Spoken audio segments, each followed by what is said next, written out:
चुनाव में एक एक सीट पर रणनीति बनाने वाली बीजेपी के लिए झटके पर झटके लग रहे हैं और अब तो सीधे सीधे ही नेता मोदी शाह को आंख दिखाने लगे हैं। एक ऐसे ही नेता हैं रघुराज प्रताप सिंह राजा भैया, जिन्होंने सीधे तौर पर अमित शाह को नकार दिया है। कैसे, चलिए बताते हैं विस्तार से।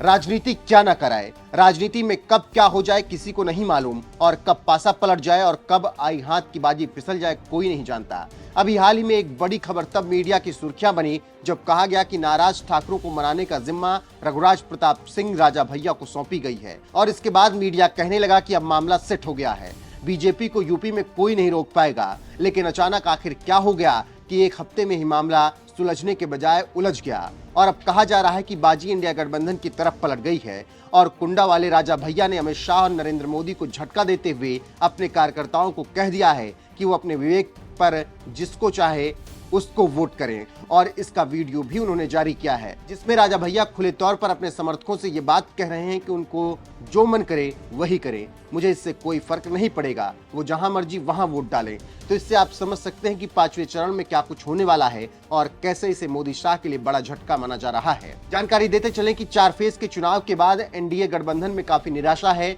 और कहा जा रहा है कि जो प्रदर्शन 2019 में था वो अब नहीं होगा, और इस बार सरकार बनाना मुश्किल है क्योंकि बीजेपी पिछले 10 सालों से सरकार में है, लेकिन मुद्दों के बजाय नेहरू और कांग्रेस को गाली दे रही है, जबकि चाहिए ये कि वो बताए कि तीसरे टर्म के लिए उसे क्यों वोट दिया जाए। इसके साथ ही साथ नरेंद्र मोदी हिंदू मुसलमान, जो बीजेपी का फेवरेट विषय है, उस पर भी जमकर बोल रहे हैं, लेकिन जनता बेरोजगारी, महंगाई, अग्निवीर और किसान के मुद्दों पर बात कर रही है। बीजेपी इन मुद्दे को छोड़ राम मंदिर, राम राज्य की बात कह रही है, लेकिन जनता अभी सुनने को तैयार नहीं है। ऐसे में 4 जून को जो रिजल्ट आए वो देखना होगा, लेकिन ये तो अभी कहा जाने लगा है कि बीजेपी बहुत मुश्किल में है इस वक्त। इसके साथ ही साथ जो सहयोगी हैं वो मुंह मोड़ रहे हैं, और उसी कड़ी में राजा भैया ने मोदी शाह को अब बड़ा झटका दिया है। बीजेपी को कम से कम 3 सीटों का नुकसान पहुंचा रहे हैं राजा भैया, और अगर ये सफल रहा तो आप समझ सकते हैं कि एक एक सीट के लिए संघर्ष करने वाले नरेंद्र मोदी को इस बार क्या रिजल्ट मिलता है, देखना होगा। लेकिन इस बार जोर का झटका धीरे से लगने वाला है और 4 जून का इंतजार अभी सभी को है।